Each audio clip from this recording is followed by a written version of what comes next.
Muy buenas tardes. Hoy vamos a dar uno de los temas también importantes la cual se presenta con mucha frecuencia en la etapa de la adolescencia, como son los trastornos de la conducta alimentaria, anorexia y bulimia. Como sabemos, pues la adolescencia es una etapa de la vida durante la cual suceden grandes e importantes cambios, tanto no solamente a nivel físico, psicológico y social, ¿verdad?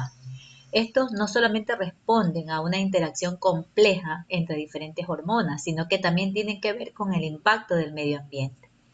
Es importante los medios de comunicación y el significado que la sociedad actual le da a la belleza, que han hecho que algunas personas, especialmente desde la adolescencia o inclusive desde antes, desde niñas, prepúber, cambien sus hábitos y sus costumbres alimentarias buscando obtener, entre comillas, una imagen y un cuerpo perfecto.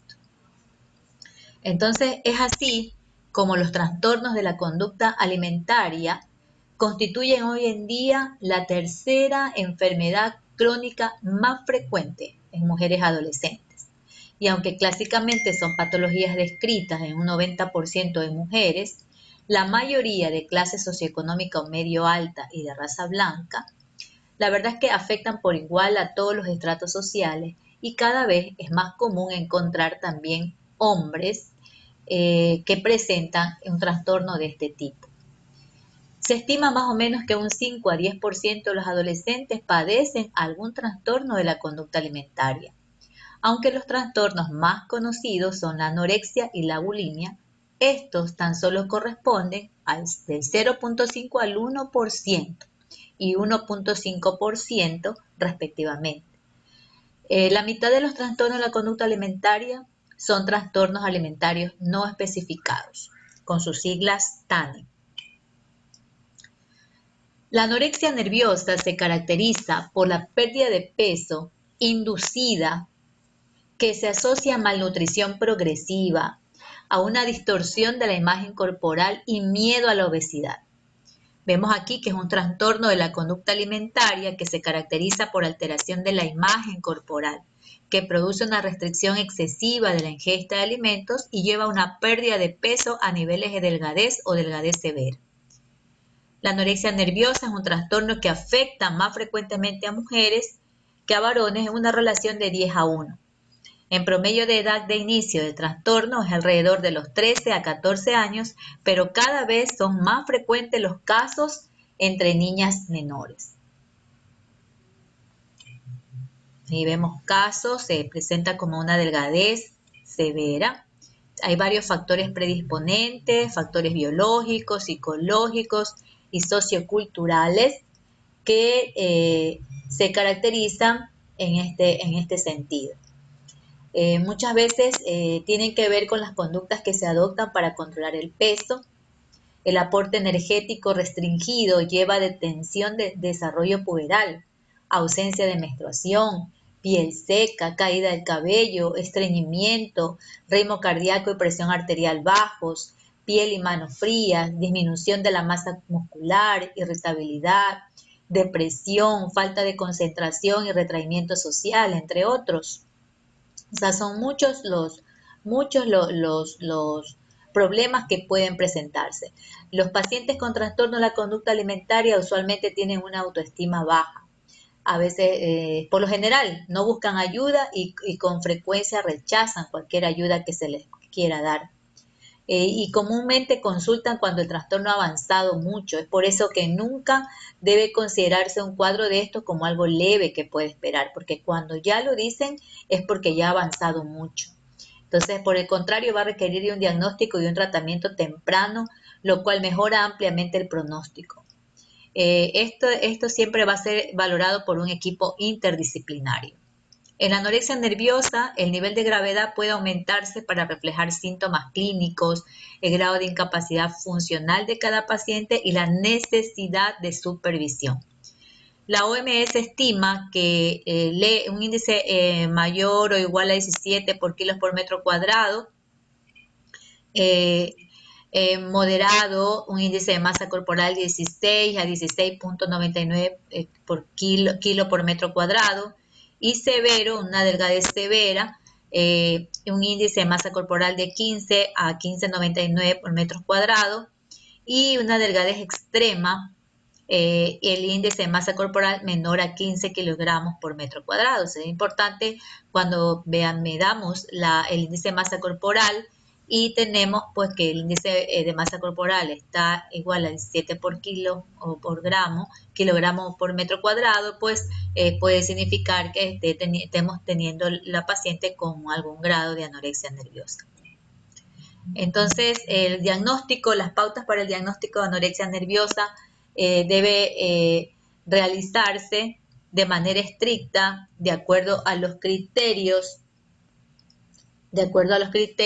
haciéndose el DSM-4 para ver, porque es catalogado como un problema psiquiátrico.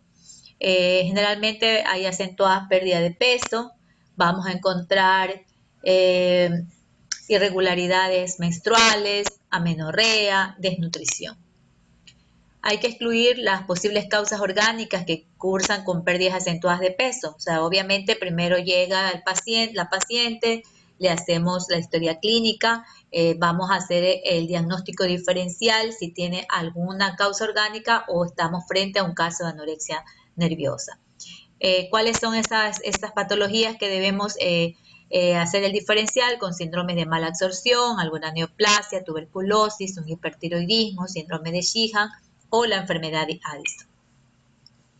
Los criterios diagnósticos para sospechar: tenemos rechazo a mantener un peso corporal igual o por encima del valor mínimo normal, considerando pues la edad y la talla, un miedo intenso a ganar peso o convertirse en obeso, incluso estando por debajo del peso normal, como vimos ya de acuerdo al índice de masa corporal, está por debajo de 15 y se siente que está obeso, entonces ya estamos viendo que tiene una mala percepción en su imagen corporal, una alteración en la percepción del peso, la silueta corporal, negación del peligro resultante del bajo peso, explicándoles que puede entrar a una desnutrición o a una anemia severa, presencia de amenorrea en las mujeres posmenárquicas, ausencia de mínimo 3 ciclos menstruales, o sea, posterior están pasando por una situación de anorexia y dejan de menstruar.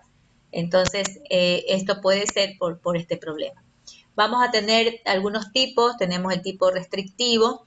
Durante la anorexia nerviosa, el adolescente no recurre a atracones o purgas, a provocación de vómitos, uso excesivo de laxantes, diuréticos, enemas. No recurre a nada de esto, simplemente deja de comer. Y compulsivo purgativo, que durante la anorexia nerviosa la persona recurre regularmente a atracones y o purgas si come algo. La categoría de trastorno de la conducta alimentaria no especificada, que es los TANE, hablando de TANE, que no cumplen con la totalidad de criterios ni para anorexia ni para bulimia.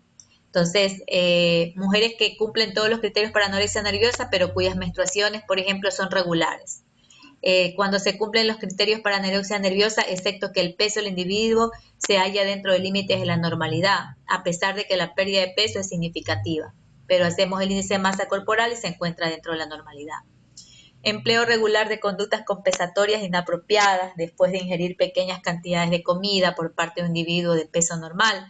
Por ejemplo, provocación del vómito después de haber comido, por ejemplo, 2 galletas y se provoca vómitos.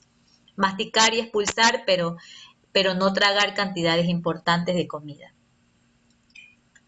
Las complicaciones: tenemos la delgadez y astenia, hipotermia, acrocianosis, lanugo, una piel amarillenta, seca, descamativa, pelo y uñas quebradizos, neuropatía periférica.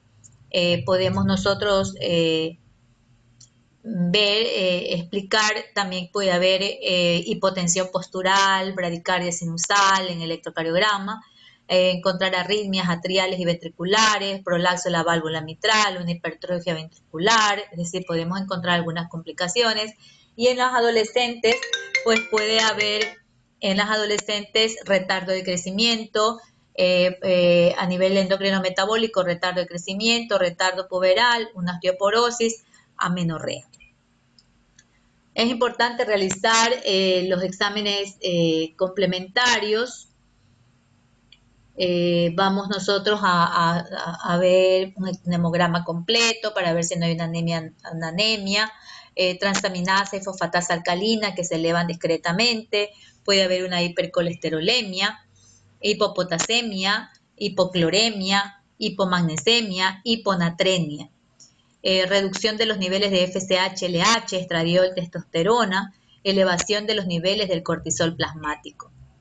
Bueno, el tratamiento pues siempre va a depender pues de la severidad del caso, pero casi siempre hay que ver con la restauración del peso, un buen patrón alimentario, hacer una psicoterapia familiar, corregir complicaciones clínicas o psicológicas y el manejo farmacológico de acuerdo al caso. Eso es importante. Siempre que tengamos nosotros, en cambio en la bulimia nerviosa, existen episodios repetidos de ingesta excesiva de alimentos, que son los atracones, que se asocian a una preocupación exagerada por controlar el peso.